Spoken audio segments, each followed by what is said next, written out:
This is Anthony Mitchell, host of the Endzone Club Podcast, where we have conversations that are wrapped around things we know now, we wish we knew when we were younger. And the purpose of this conversation is to push you from walking in your potential to actually discovering your purpose.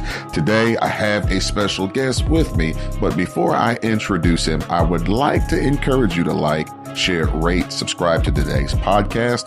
Also in the description box, if you don't mind hitting the donate button so that we can continue to do what we do, I would be greatly appreciative. But before I introduce today's guest, let's get a word from our sponsors. Hello, everyone. This is Andre Truitt, representative for Just Gifted Clothing Brand. If you have individual talent of any kind, we are talking to you. Join this clothing brand that has built a community of people that encourages others to use their gifts and talents. Man, we are the fastest growing brand that you haven't heard of yet. To find out what we're really about, just go to justgiftedclothingbrand.com. Let me spell that out for you. JUSGIFTED clothingbrand.com. One more time for you. JUSGIFTED clothingbrand.com. Talent in any way, you're just gifted. All right, it's Anthony Mitchell, and we are back at the Endzone Club Podcast. And hey, guys, today we got a special episode. I got a guest here in the building, none other than Jake April, who is a TEDx speaker, has a very phenomenal story. Let's give it up for Jake. Hey, Jake, if you don't mind, how you doing today, sir? Yeah, thank you, Mr. Mitchell, and thank you for your service. As you told me in the military before, I am a public speaker, motivational public speaker. I did a TEDx talk in October. I say this all to say that I talk about my physical disability, cerebral palsy, and we'll talk about how sports played a tremendous role in my life. But I am here speaking publicly about it because of sports. So that I have to give credit to, and my parents credit. And yeah, sports has played a tremendous role in my life. All right, Jake, I believe every hero has an origin story. So if you don't mind, tell us a little about your childhood and include some of the experiences that shaped the person you are today. Yeah, so as I mentioned, I have a physical disability, or it might be in the show notes here. I have a physical disability, cerebral palsy, and I was born like that. I was born 1 pound, 13 ounces, 3 months premature, and really sports has shaped who I am today because I was unable to play sports. So assimilating with my peers was difficult, but I was able to know a whole lot of facts about sports. I remember my dad's a doctor. I remember being up early and he would test me on all sports as I would watch what I missed from going to bed at night. So it was like, who's this player on this team? What number does he have? What happened last night here? And it was just a bond that bonded us to this day. He doesn't do it anymore because I sleep later and I live by myself. But it was something that it was just so, looking back at it, it was just so sweet of a moment, several moments every day at like 6 a.m. between a son and a father. So it's great moments that I remember. While we're on the topic, though, I do want to know who were the people that helped you build your confidence. I know I hear you talking about the great relationship you and your father had utilizing sports as a conduit for conversation, but who were some of the other people? Yeah, definitely. My mom and dad both equally played an important role in this. When I was, and sisters, and multiple therapists, a lot of people in my life. I have two sisters, so Okay. I started off my life in a lot of specialized programs, and I went to an all physically disabled school for the first half of my life till I was like 8 years old, or first good chunk of my childhood, and that's all I knew for like school. But my two sisters were both in mainstream school. They both went to college, and they had just great lives in general, and everything they did I wanted to do. And I kid to this day that they've married Evan, so I need to marry an Eve. So I'm looking for an Eve right now. I got to give it up for you on that particular answer because it resonates with me, because often we don't realize how fast, how hard, how unforgiving life may come at us sometimes. And every once in a while, I say that facetiously, but very often we're going to have triumph over tragedy. We got to push through our hindrances and challenges. And for you to personify that, shout out to you. But turning gears very quickly, but also still staying in the same path, I want to know, has there ever been anyone that's ever apologized to you after realizing their first impression of you was completely wrong? Yes, most definitely. It affects me every day because I go out of the door and I honestly don't know how people are gonna treat me. Based on how I walk, you can see it immediately when I stand up, and my walking is affected, my arm is affected, my whole right side is affected. Even sometimes my speech is affected, but I can do exercises that help me with that. So when you see me walking, or any other position besides sitting, you could visibly see that I am visibly disabled. And it's unfortunate that most people don't don't know how to treat me because of that. I mentioned that I introduced you to my friend slash aide, Devin. She's here to help me. And oftentimes when we're together, she gets asked the questions like, how is Jake doing? And that will infuriate me because none of this is mental. Yes, I have a learning disability, and maybe a little bit of that is because I like can't write. But so it's hard for me to process things. But I would like to think I've done my best in everything that I do. So I don't.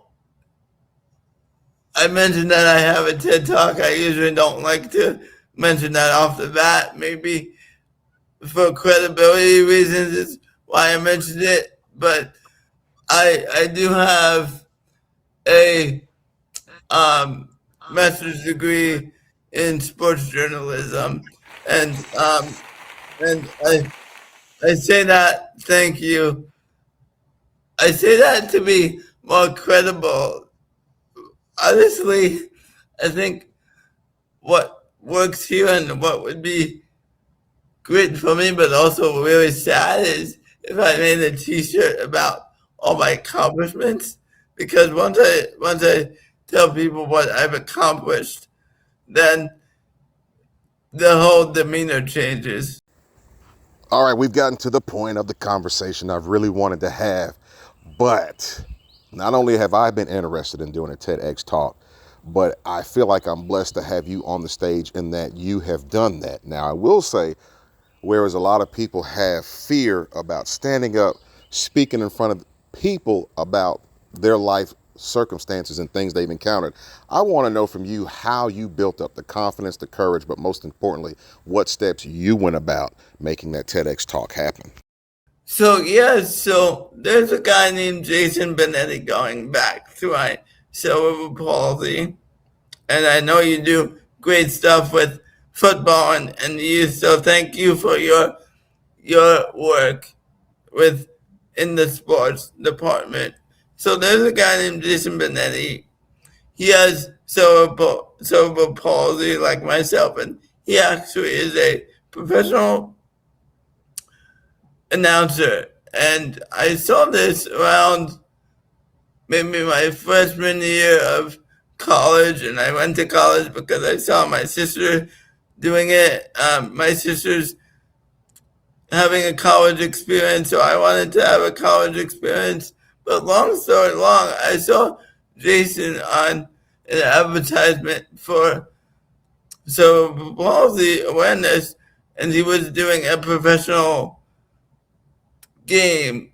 And I said, well, if he could do it, I could do it too. So I decided to join my school's radio station called Mitchell College.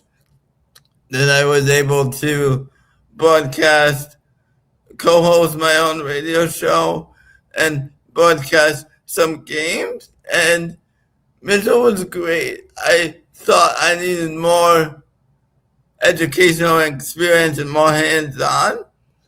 So I applied to Hofstra University. I got in, and Hofstra University has a radio station called WRHU, also affiliated with a lot of pro sports teams and just well connected here in the New York area. And my goal was to do play-by-play for them, but a mentor of mine told me that I didn't have the voice to do it. So my goal of doing play-by-play for Hofstra was not accomplished, but I knew to better my voice, I should go to Toastmasters, and there's a lot of competition. And Toastmasters is a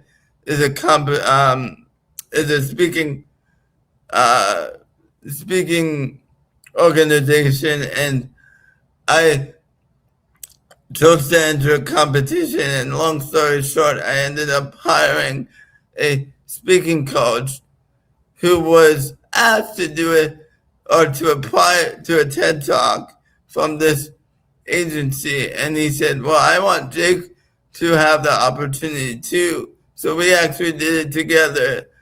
And I was able to give one called Take the First Step, even if it's a wobbly one.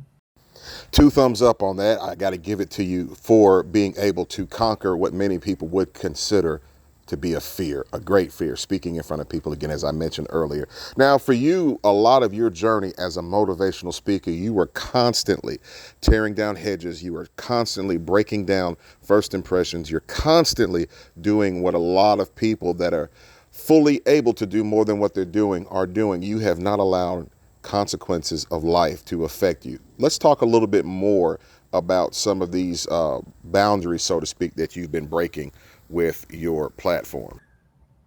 Before we recorded, I said there was one question that no one has ever asked me, and that is that one. No one has, to my knowledge, no one has ever apologized for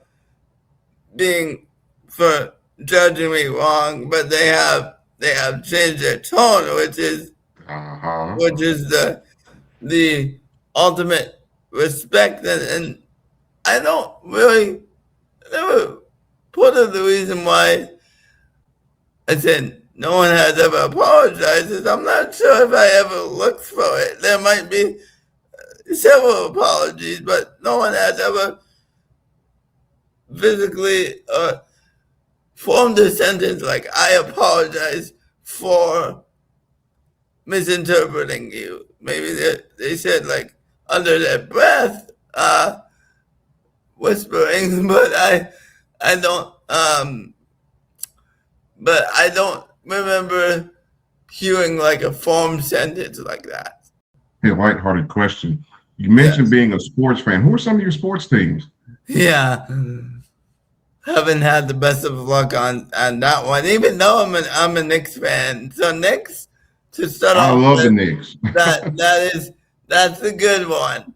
And then the Mets and Jets and the Islanders. So the Mets and Jets and Islanders haven't given me so Are you a New much Yorker? to cheer for.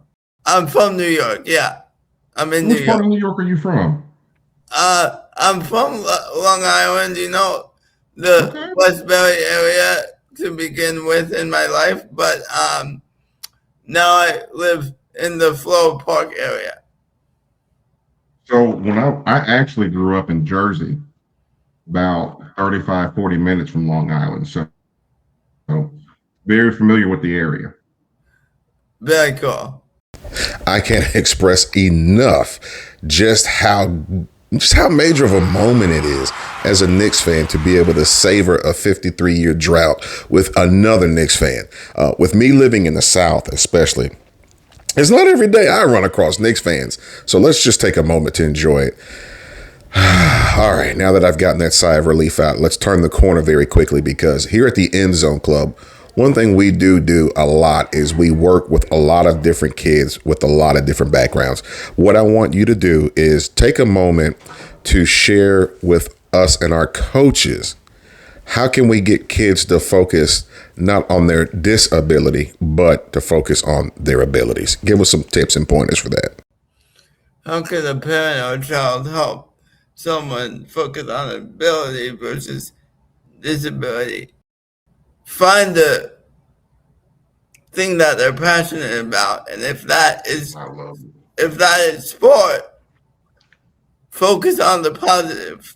There we go. Because there's so much negative that inherently you can take out from that, because you're like, I could have caught that ball, but once my son or daughter or whoever it is, did they try their best at catching the ball? And if that is no, then you could go into them and say, hey, buddy, you didn't try your best on that. But like, talent is one thing, and you have to have talent, but you also have to have the work ethic. Okay. It's one thing to have talent without work ethic. Or it's one thing to have talent, and it's another thing to have talent and work ethic. Because, yeah, it's cliche, but talent can take you so many places. But if you don't have the work ethic with it, it's not going to help you as much. It's just, there was I'm remembering Kobe Bryant, who, I think in 1998, I wasn't much of a sports person then, because it was young for me. I think he airballed like a 3-pointer or something to tie the game, and his team lost. The Lakers lost, and he went and shot like probably 300 like of those same shots every single day till the next season. And that is why he became great. He became great because he was in the gym practicing the fundamentals before everyone else was. And he also said one time, no matter how hard you're gonna work, I'm gonna outwork you. So someone asked, like, you were in the gym before me and you stayed after me. And why was that? Like, he's like, because I'm not gonna let another person outwork me. Now that is a very, very intense thing to do. You don't have to be in the gym 24/7 or compare yourself to others. But are you able to say, I did my best to try to improve myself. If it's okay, I have a little bit of a story that recently happened to me. Definitely. Go ahead, sir. So I went here in Long Island.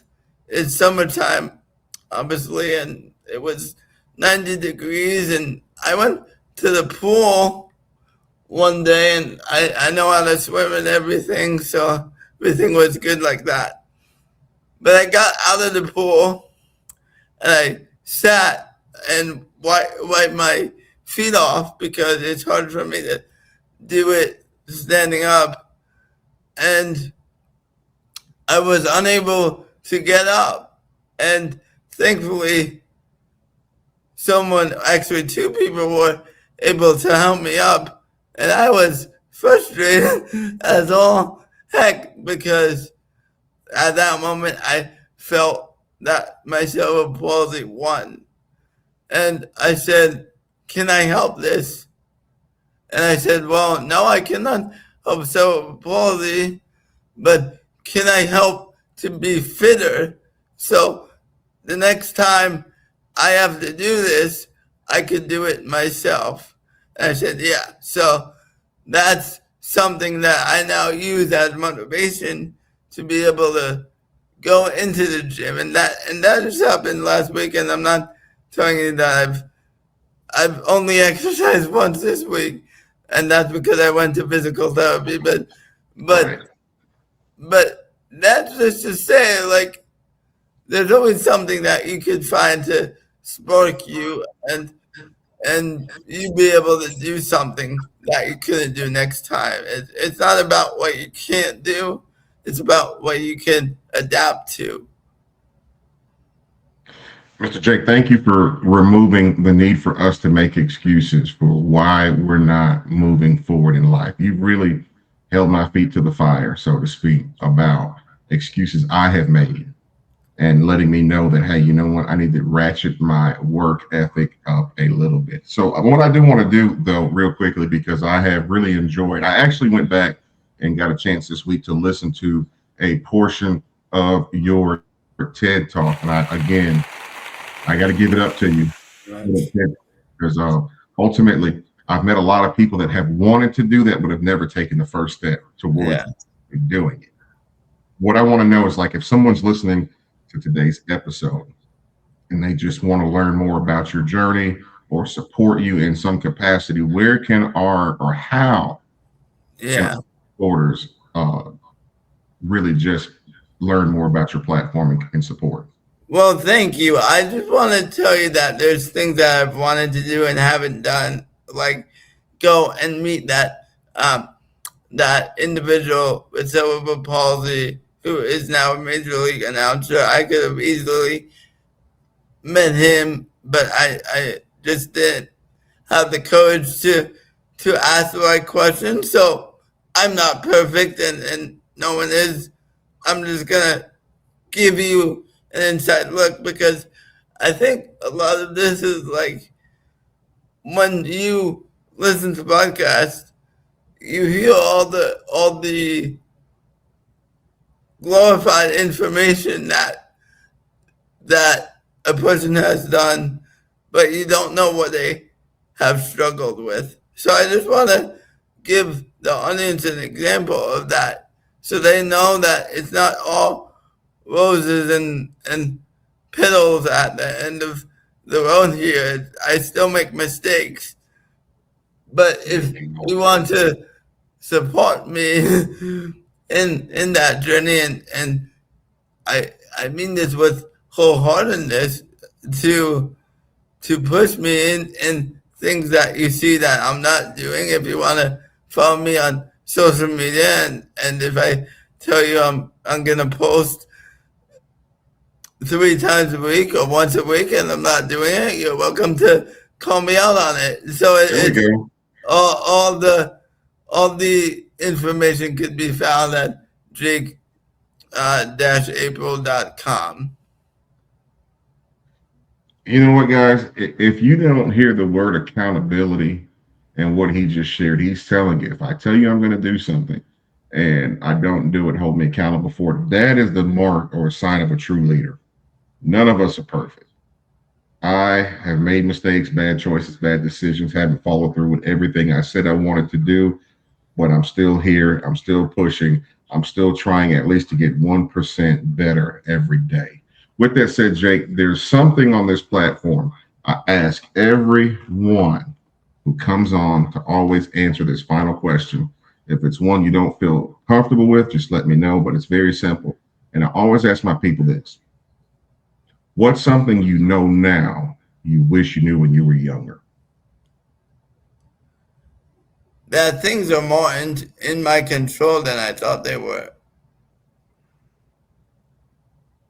And yes, the things that were not in my control as a child are still not really in my control. I wanted to play mainstream sports. I did not do that because it was dangerous for me, except I actually, one time, I didn't practice with the track team for about one day, and then I kicked myself off because I I somehow had my physical therapist, as we were like tracking how fast I could run for just keeping up with people. Somehow convinced my physical therapist to tell my mom that it was a good idea to try, and then the track coach said, "Okay, go around the track 2 times," and my mom's like, "You looked wiped out, like wiped out." And then we told him that, and he just had me go 30 feet and then go back. But yeah, anyway, what I was saying is you have more things in your control than you think you do, because,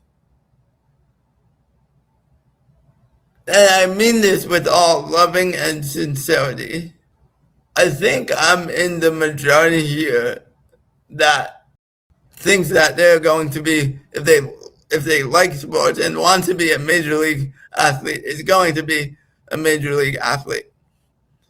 But the percentage of that is 1%. And if that's your goal to do, and you want to dedicate your life to it, then you could be that 1%. But I was not going to be that 1%. But just because I wasn't going to do that didn't mean I couldn't live a life fulfilled with happiness. I was, for better or for worse, I was able to say, hey, you know, and it wasn't until like I was 18 or even later, hey, you know, all those people that I thought were Michael Jordan on the basketball court and were going to be the next Michael Jordan or LeBron James, the likelihood of them playing even at the Division III level in college is not a very good percentage. So technically, we're all in the same boat right now. We're all looking to make a buck, and I'm not any different than anyone else in terms of that.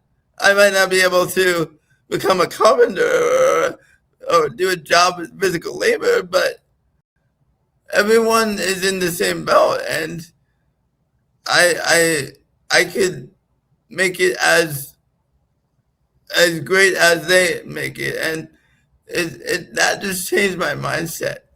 If I wanted to be a carpenter or anything with physical labor, that's out of the question for me because of my physical disability, and I could maybe find a way to adapt to it if I wanted to, but I've learned that in this life, some things you can do and some things you should reserve your energy for just because you can do them. Like that's not going to prove anything there. But like just because I can't do that doesn't mean I can't assimilate into life, or maybe this is a better one. Like I have nieces, and just because I can't lift them up doesn't mean I can't be a very important part in their life. And Absolutely. and it's hard for me to like understand now, because the hardest thing, one of the hardest things I've ever actually done in my life is when I was with my mom and my niece, and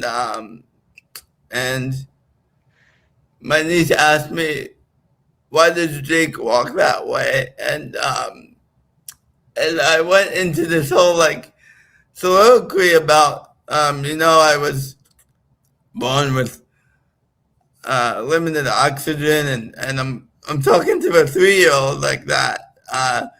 I want her to understand it, but it's not that. Eventually she'll understand. What she really needs to understand is that limits don't hold you back in life if you don't let them. So hopefully at the end of the day, I'm able to teach them an invaluable lesson that in part is helped by my disability. I would like to think that I would be this way without my disability. And I think if I told you that if I had a magic pen and could reverse my disability, saying no to that would be false. I would love to reverse it, but this is what life, this is the hand I was dealt, so I have to deal with the hand that I was dealt. I'm sure it's not disability for everyone. I'm sure people endure things in life and say, heck yes, I want to change my hand, but I can't change my hand. But what could I do to make it better? What could I, in card terms, how can I make my life become a king or queen, or whatever you just in terms of sexuality, I don't want to discriminate, but how can I become the best version of myself regardless of the hands I am dealt? Before we tail off, I do want to say, if you are not inspired by now, you got to be a Dallas Cowboy fan. That's the only other way I see it. But hey, Jake, before we go, is there any closing remarks you'd like to make? I would love you to follow me. You can do that in jake-april.com and find my social media pages and follow my journey. I say that egomaniacally for my own self-benefit, but also I think it's really cool to have accountability partners and those people that could have accountability partners and just that know that it's not how you started the game, it's not how you're gonna have to finish it. You decide your outcome. As we tail off, Mr. Jake, I want to say thank you for visiting us here at the Endzone Club Podcast and dropping a fiery episode that's sure to go a long way getting us inspired. And again, if you hear this content, follow this guy, follow his website, everything he's offering. Let's get behind him. Let's support him. But most importantly, you've heard it here first at the Endzone Club Podcast.